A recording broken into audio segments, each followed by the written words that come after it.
Yahobu, Bapak Ibu Pendeta, Sinenge, Majelis dan warga Gereja Amin, ini adalah channel YouTube Sinode Gereja Amin.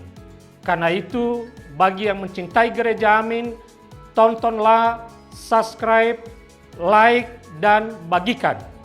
Gereja Amin yang tangguh, mandiri, dan peduli. Tuhan Yesus memberkati.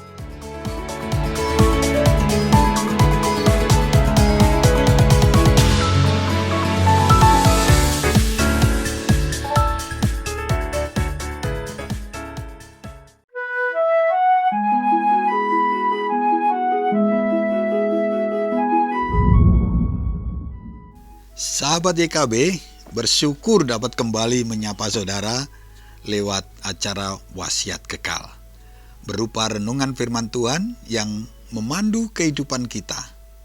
Saya, Pendeta Sabto Edi Raharjo, dari Gereja Betel Indonesia, GBI, Pejaten, anggota PGIW DKI Jakarta. Renungan kita hari ini, Kamis 29 Mei 2025. Ditulis oleh Pendeta Hariman A. Patianakota dengan judul Dibaptis dan Diutus, yang dilandaskan pada Kisah Para Rasul 1 ayat 1-11, dan yang akan menjadi pusat perenungan kita adalah Kisah Para Rasul 1 ayat 5. Mari kita berdoa sebelum merenungkan firman Tuhan. Tuhan, terima kasih mengertikan kami dengan apa yang tertulis dalam kitab yang kami senantiasa percayai. Tuhan, terima kasih hari ini kalau kami boleh merenungkan firman-Mu dari Kisah Para Rasul ini. Kiranya apa yang tertulis bukan hanya kami mengerti dengan pikiran kami, tapi apa yang tertulis kami mengalaminya. Terima kasih Tuhan, biarlah apa yang kami alami ini itu semua akan menampilkan siapa Tuhan yang kami percayai. Yesus Kristus namanya. Bahkan mulut kami mampu mendeklarkan, menyatakan, dan hidup kami mendisplaykan, menampilkan kehidupan Tuhan yang ada dalam kehidupan kami sehari-hari. Di dalam nama Yesus kami berdoa dan senantiasa bersyukur di hadapan-Mu. Haleluya. Amin. Sahabat, saya akan bacakan untuk kita Kisah Para Rasul 1 ayat 5. Beginilah firman Tuhan. Sebab Yohanes membaptis dengan air, tetapi tidak lama lagi kamu akan dibaptis dengan Roh Kudus. Sahabat, dalam tradisi kita sebagai orang Kristen, praktik baptisan menjadi ritus inisiasi yang wajib kita lakukan, bukan dengan keterpaksaan, melainkan dengan kesadaran bahwa melalui ritus itu kita dimasukkan ke dalam ikatan persekutuan dengan Allah Trinitas, dan kita menjadi anak-anak serta utusan-utusannya.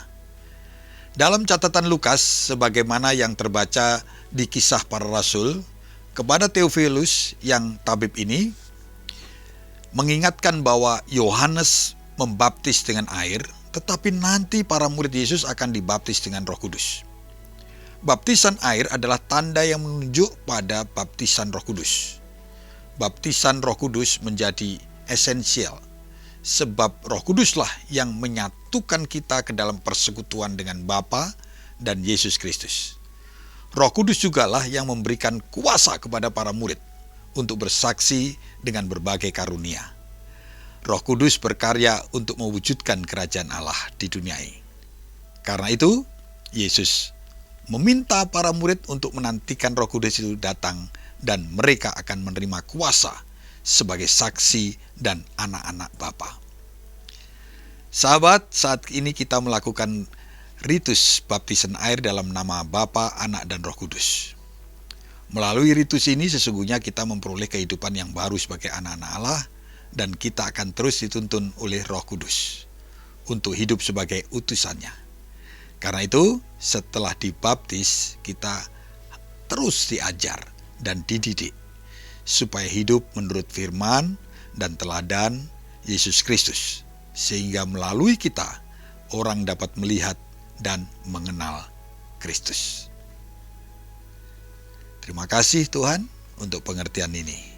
Pakai kami semua untuk mampu mendeklarkan dan mendisplaykan kemuliaan Tuhan.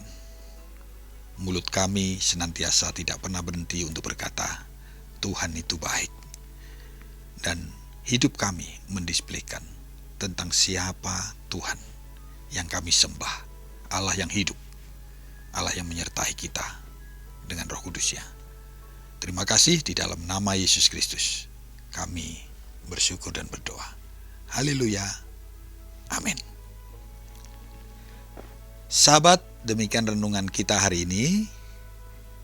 Jangan lupa subscribe, like, dan bagikan kepada sebanyak mungkin orang. Tuhan memberkati kita semua.